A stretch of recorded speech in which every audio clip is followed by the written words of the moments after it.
Ahoy hoy, I'm Planarwalk, and it's not surprising that sometimes when I make a video I get a lot of flat earthers commenting on it. That's not surprising at all. What is surprising though is their absolute inability to get the point of the video. So I made a video that shows that the flat earth model, if it adheres to reality, violates the second law of Flermodynamics. But most of the responses were, "You can't have gas pressure without a container!" And by God does that miss the point of the video. Even flat earth is now needing some whoosh catches. If you want to assert that the atmosphere must be contained within a solid container, please tell me how we have a pressure gradient. But anyway, with those ramblings out of the way, let's get to the part of the video you all clicked on it for. Light out of darkness, Jaw Warrior says. Close your channel, moron. The globe is dead and the moon is in our atmosphere. No punctuation, stops, nothing, fucking. Oh, you think the globe is dead, do you? That's cute. As for the moon being in our atmosphere, can you prove that the moon is in our atmosphere? Or is that just a baseless assertion that you're gonna make? Ben Adams says, "What the fuck is that for an accent anyway? Do you have a bone stuck in your mouth or what?" Actually, now that I think about it, a bone is stuck in my mouth. You bunch of automorons are talking about normalizing the pressure of the atmosphere across the universe. Or it could mean there see no vacuum, you half-brain. Oh yes, because I can just change my fucking accent if I want, can't I? And did I say about normalizing the pressure of the atmosphere across the universe? I don't think I did. All I said was, why is there a pressure gradient on a flat earth? And I also said why temperature wouldn't account for a pressure gradient. Sunset Lights 100 says, "You might be right on that, but just don't get fooled by Planner. He's very corrupted, one of my countrymen. Australia, sadly. He's actually Wolfie 6020's son." If you are saying that, I cannot take you seriously. Even if you're 100% seriously, if you say that I'm from Australia, I just can't take you seriously anymore. LBB Store says, "A plant in a bottle is an example of gas pressure within a container. You have absolutely no examples of gas pressure being held without a container. You have no examples where matter such as a rocket can punch through to space without the gas pressure rushing off the Earth to 10 to the negative 17 torr. Oh, you want an example of gas pressure being held without a solid container? Okay. It's called the fucking atmosphere. If you are at sea level, the gas pressure is about 101 kilopascals. If you go about 2 to 3 kilometers up into the mountains, the gas pressure there will be at 75 kilopascals. And this is an observable fact. Let me ask you, what solid container is between sea level and 2.5 kilometers of altitude? Absolutely none. Truth/reality/freedom says, "Did you just say pressure gradient? Pressure! Meaning gases pressing! Pressing on what exactly?" That's a very easy question. It's pressing on whatever it is you are measuring the pressure with. And if you've got a can with a lot of pressure inside it, the pressure on the inside of the can will be pushing on the inside of the can. And you will also have the pressure of the atmosphere, which will be pushing on the outside of the can. And that is completely unrelated to whether there's a solid barrier around the Earth. Andy Murr says, "That's incorrect. Pressure needs to press. The atmosphere apparently ranges in temperatures from ridiculously cold to ridiculously hot. So that blows your view out of the window. It's not your view, but I'm gonna say that is. Either way, if still not proven, we have gas pressure without a container. Your magic gravity is a bullshit answer, for it wouldn't make sense. I'm not gonna say why it doesn't make sense. I'm just gonna say that it doesn't make sense." So I've already said what pressure is pressing against. But the next part he says about temperature ranging from ridiculously cold to ridiculously hot in the ionosphere. And apparently that blows my view right out the window. I don't understand how. In my previous video I was just saying why temperature does not account for the pressure gradient. Sure, temperature can change the pressure in a certain area, but it wouldn't change it to the extent that we see in the pressure gradient. And then he goes on to say that we have not proven gas pressure without a container. And flat earthers have not proven a pressure gradient with a container. To quote Peter Jordanson stating the obvious, Make sure your house is in perfect order before you criticize the world. Of course, I mean that purely metaphorically, so don't worry, flat earthers. You don't actually have to go and clean up your room for once. You just have to make sure that before you criticize the globe model for apparently disobeying the second law of Flermodynamics, make sure that the flat earth model... Oh wait, you don't have one. Okay, well come up with a flat earth model that obeys the second law of Flermodynamics, okay? Flat earth Perth says... You know, mate, I made a video response to you fucking Drago, cause you must be tripping balls, mate. Okay, I'll check it out. Can't be much worse than McFlatty's video, can it? This should apply anywhere. If you have high pressure somewhere and low pressure somewhere else, the high pressure will flow to the low pressure. Although that's probably a bad way of explaining it. A better way of explaining it might be if I have a high amount of pressure here and a low amount of pressure here. If the high amount of pressure can expand, what will happen is that high amount of pressure will expand until everywhere in that container that it's in is the same amount of pressure. Afterwards, no matter where you measure the pressure in that container, there will be the same pressure. Even if it was in the area that had low pressure, that would be the same pressure as the rest of the container. Enough of this clown. You know, that was kind of out of context there. The context to that is I was explaining the Flerf explanation of the second law of thermodynamics, not my explanation of the second law of thermodynamics. We all know where he's going with this one. Without even watching the rest of his dribble, he's going to ask, how do we get a pressure gradient inside an enclosed system? Ah yes, this guy must be a true intellectual. He guessed where I was going. He obviously only read part of the second law of thermodynamics, because he missed the part that says, if no more energy is added to the system. I'm fully aware of what the second law of thermodynamics actually says. It doesn't talk about matter or the distribution of matter. It talks about the distribution of energy, two separate things. I was just quoting what flat earthers usually try and say about the second law of thermodynamics, and that's why I called it the second law of Flermodynamics in the video. In fact, I actually read out the actual law of thermodynamics at the end of the video, so people wouldn't be confused. If there was a glass dome creating a pressurized system, what energy would still enter our enclosed world? That would be the sun, solar radiation. Now, how does this extra energy of the sun entering our enclosed system contribute toward differences in pressure? The simple answer is our weather system.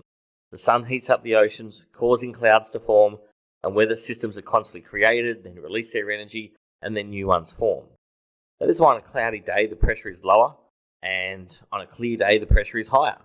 So to say that a pressure gradient is not possible in an enclosed system is correct, if there is no extra energy acting on the system. Okay, let's evaluate that claim for a second.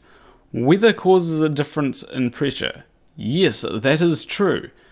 But how much of a difference in pressure does it cause? So a simple Google search of the lowest pressure ever recorded shows that the lowest non-tornadic atmospheric pressure ever measured was 870 hectopascals. That is 87 kilopascals. I only need to go 2 kilometers high to get lower pressures than that. And weather isn't really an explanation, as you go higher, you get a decrease in pressure.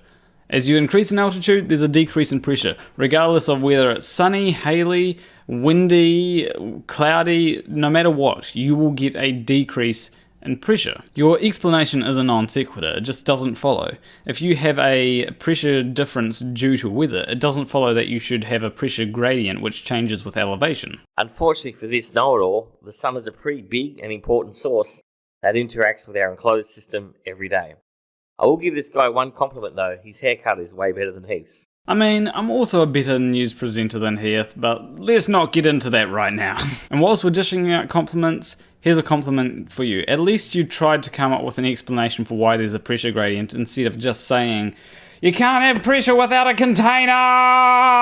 And I'm not going to address the rest of the video because it's just him talking about the difference between open, closed, and isolated system. And he says that the flat earth is a closed system, not an isolated system. But on that video, Sleeping Warrior left a comment saying, don't tell them until they accept the container bit first. I'm sorry, Anthony, but if you can't come up with a model which has better explanations for what we observe than the current accepted model, there's no reason that we should throw out the currently accepted model. That would essentially be the equivalent of buying an Xbox One at launch and then throwing it in the trash because you can't play No Man's Sky on it. Well, guess what? Now you can play No Man's Sky on it. So you throwing it in the trash was a waste of time. And in this analogy, Flat Earth isn't a PlayStation 4. It isn't even a PlayStation 1. It's more like an old, run-down Commodore 64. Sure, it may have been nifty and interesting when it first came out, but with 35 years of neglect, it ain't gonna be able to do jack shit. And if you want to be able to run No Man's Sky on that thing, you will literally need fucking magic. And on Flat Earth Perth's video, Take an Honest Look says, first human clone confirmed in Australia. Clones are real. They have cloned Heath. Humanity is doomed. Well, actually, Heath is a clone. Let's get a petition to make Heath change his name to Planarwalk 2. Although that statement will probably create a few conspiracies to the keen-eyed viewer. But did they just seriously say that I was from Australia? Did I really gain an Australian accent when I was in Australia and now people can't tell whether I'm New Zealander or Australian? The Morgan says, look at this guy. Hyah. Need to get outside, buddy, do some science and stop reading books that are brainwashing you. Hyah. You'd realize the globe has only been taught for 100 years and created by the Vatican. Wait, what books do you mean? Do you mean like this book? Or this book? Or this book? Or perhaps this book? Although out of those books, I think one book of them is pretty trustworthy. As for you saying that the globe has only been taught for 100 years, history disagrees with you, mate. By the time Columbus found America, everyone knew that it was a globe. Tony T says, you ignore water! Thanks for reminding me.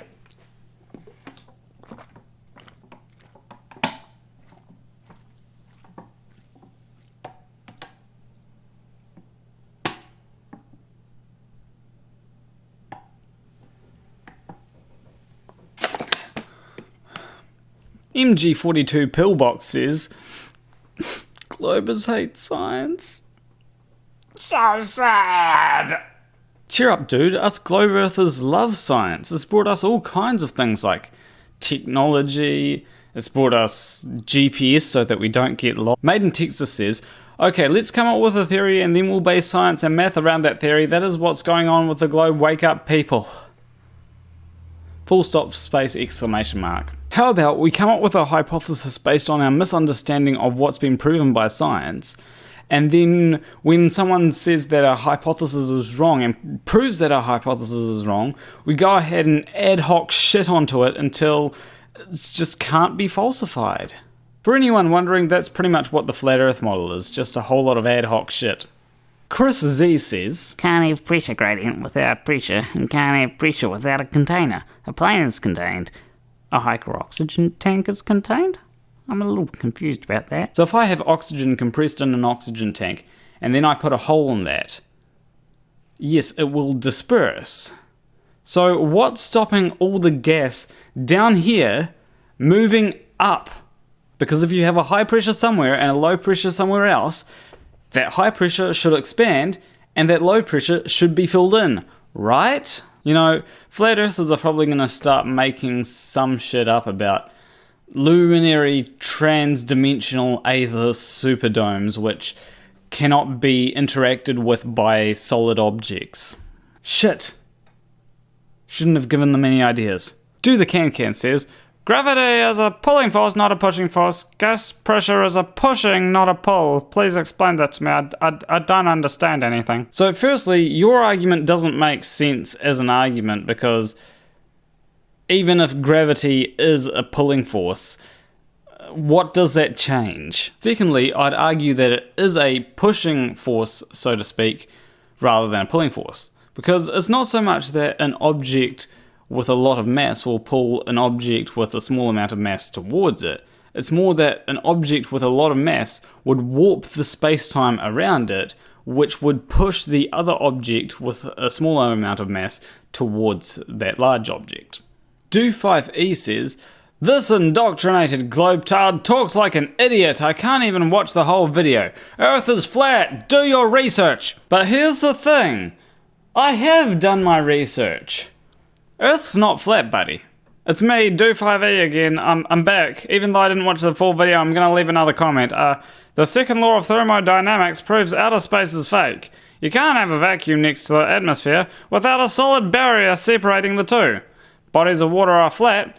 Earth is mostly water. Here's a question for flat earthers. At what point would you consider it a vacuum? Because everywhere in the universe has stuff in it. Even intergalactic space has stuff in it. There's no such thing as a perfect vacuum. This is important because flat earthers always say you can't have pressure next to a vacuum when the atmosphere has a pressure gradient. Globe earthers aren't trying to argue that we have 101 kilopascals next to no kilopascals, because that's not reality. Michael Rogan says, "Retarded, prove it. All you said was fallacy. Fuck this, shame on you." Is that all you've got, really? Is that all flat earthers have to argue? Is this seriously the best that flat earthers can do? Now, to be fair, there was one comment that did try and offer an explanation.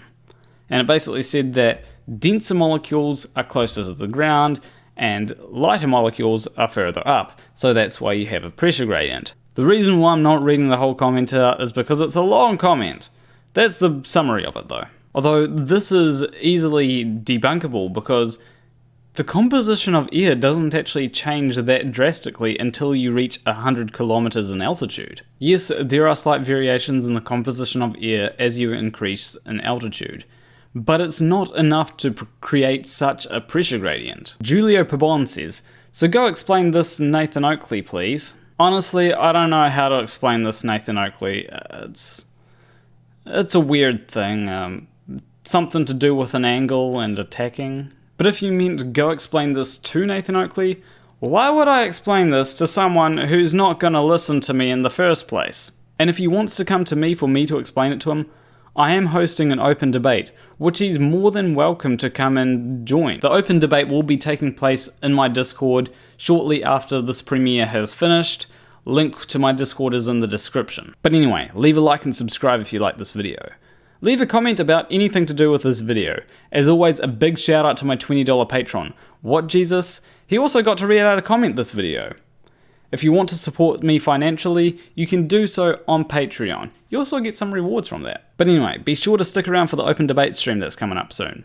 And between you and me, thank you for watching.